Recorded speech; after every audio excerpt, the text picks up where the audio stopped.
оқушылар, бүгін біздің арнада сабағымызды жалғастырамыз. Бүгінгі сабақтың мақсаты жасыл белдеу бағдарламасы жайлы бүгін сабақта білетін боласыздар. Мәтіннен автордың көзқарасын негіздейтін аргументтерді талдап, астарлы ойды анықтайсыздар. Және де бүгін жаңа сөздермен танысасыздар. Жаңа сөздермен танысып, сурет бойынша жұмыс жасайтын боласыздар. Өз ойларыңызды сурет арқылы айтасыздар сабақта бүгін.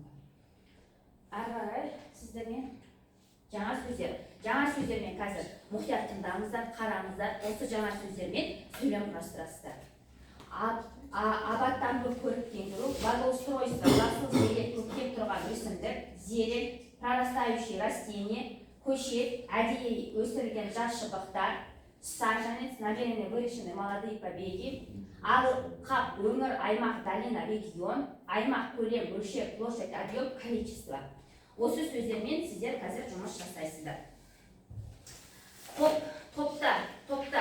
Топ мүшесі спикер Алина, бірінші топта, екінші топты Оляна, үшінші топ Настя. Үшінші топ бағалап отырасыздар топта.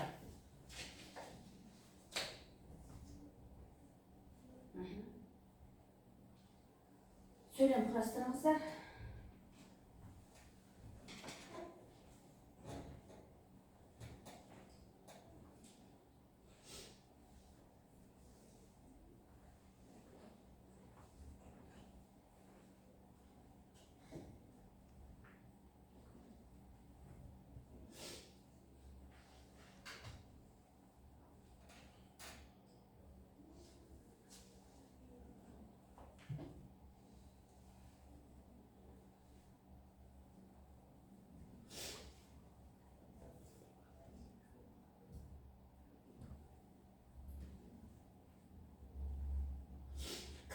Айтады, кім сөйлем құрды? Абаттандыру жұмыстары нәтижелі болды. Жақсы. Келесі, Алина. Колонияскер жасыл желек арасынан бөлін үлерде көрінбейді. Жақсы. Келесі, Настя. Елдің солтүстік өңіріне бірнеше көшет өтіп. Бірнеше көшет өтіп. Келесі, Алексей. Егіс даласында жел тартатына ормандағай алқаптары жасалуы керек. Келесі, айта қойыңыз. Павлодар қаласы маңындағы жасыл белдеудің жалпы аумағы 14.827 гектарды құрайды. Өте жақсы. Жаңа сөз.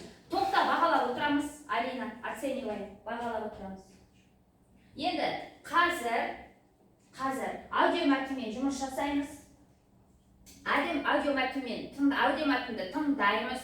Аудиомәтін бойынша тыңдайсыздар, сұрақтарға жауап бересіздер. Міне, сұрақтар тұр сіздерде, мұқият тыңдаймыз. Аудиомәтін. 7-8 сабақтар. Екінші тапсырма.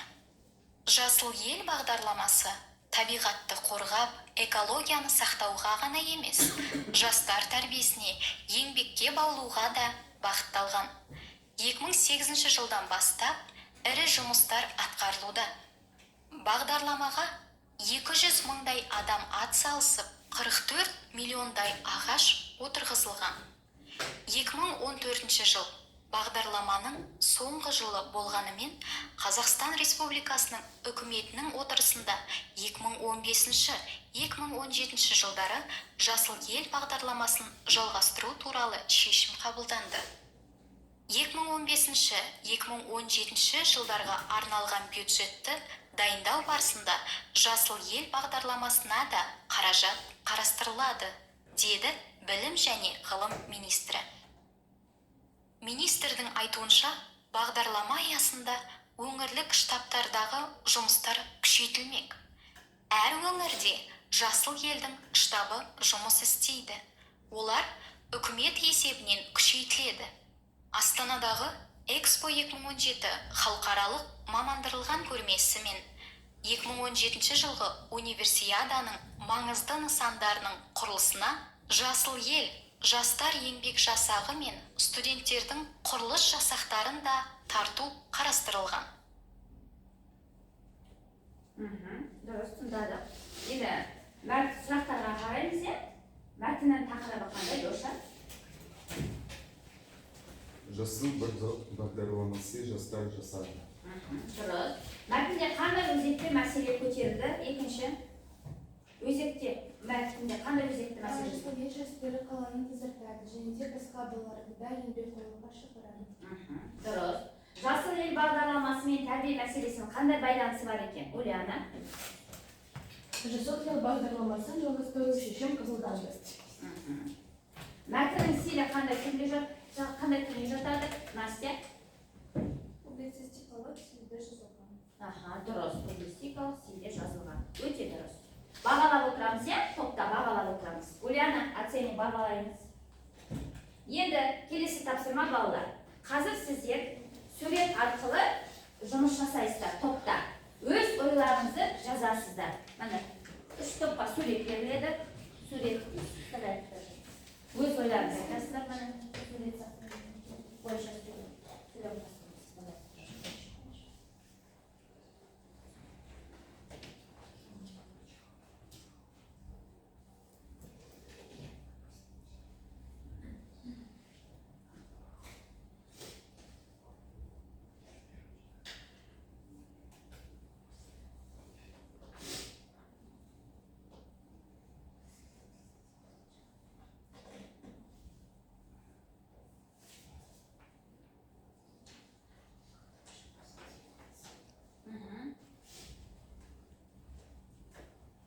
топпен жасаймыз жұмысты. Болмаса? Көктем айы әрбір бала өз сатырынан естелік болсын деген ниетпен шырма көшеттерін отырғызды. Басымызды шығарамыз, кішкене, әрине, попробуем. Қалалық саябақта ағаштар отырғызып жатыр, себебі ағаш алаңы тазартады. Дұрыс, себебі ағаш алаңы тазартады. Дұрыс, келесі. Оқушылар бірлесіп көшелер қыстардан тазартып жатыр. Экологияны қорған барлығымыздың басты міндетіміз. Барлығымыздың міндетіміз. Дұрыс. Ульяна. Жасыл ел жастары қаланы тазартады және де басқа балаларды да еңбекқорлыққа шақырады, өз идеяларын ұсынады. Менде жасыл ел бағдарламасына қатысып өз үлесімді қосқым келеді. Өте дұрыс. Настя. Жыл сайын жасыл ел бағдарламасында жастар оқушылар саны артып келеді. Бұл бастама жастарды отанын сүйіп, туған жерінің табиғаттың тазалығын сақтауға бөледі. Дұрыс. Тағы да оқи қойыңыз. 2015-2018 жылға арналған бюджет ұсынады. Дұрыс, жарайды. Бюджеттер ұсынады. Артур. Менде жасыл ел бағдарламасына қатысып өз үлесімді қосқым келеді. Жасыл ел бағдарламасына қатысып өз үлесімді қосқым келеді. Бала, сонымен жасыл ел бағдарламасы табиғатты қорғап, экологияны сақтауға ғана емес, жастар тәрбиесіне де қатысты. Бұл еңбекке баулу. Бәріміз еңбек сүйгішті болуымыз керек. Әрбіреуміз мектептің алдын, мектепшіліктің алдын тазартамыз, оқушылар. Дұрыс емес пе? Бұл немене? Біз өздерінің үлестерінің қосқаны. Сондықтан біз не істеуіміз керек? Біз жасыл ел бағдарламасы бойынша біздің өздеріңіздердің де үлестеріңізді қосуларыңыз керек. Жана, өте жақсы бағалап отырамыз. Өте жақсы жауап бердіңіздер. Жақсы өз ойларыңызды жазып айттыңыздар, Келесі балалар. Енді сіздерге осы бүгінгі сабақта жаңа мәтінді тыңдадыңыздар, жаңа сөздерді өттіңіздер. Не түсінікті болды, не түсініксіз болды. Енді осы алма ағашына өз ойларыңызды жазып кетіңіздерші.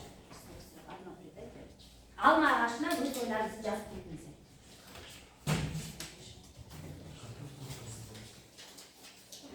Кім дайын не береді?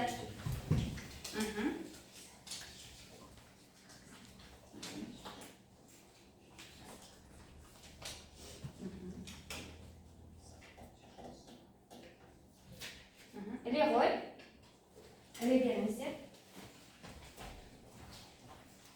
Оқып кетіңізші. Саған бәрі түсінікті. Өте жақсы.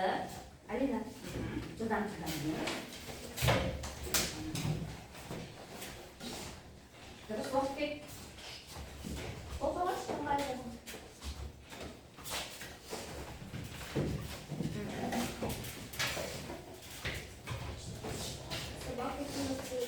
сабақ өте жақсы өтті дейді.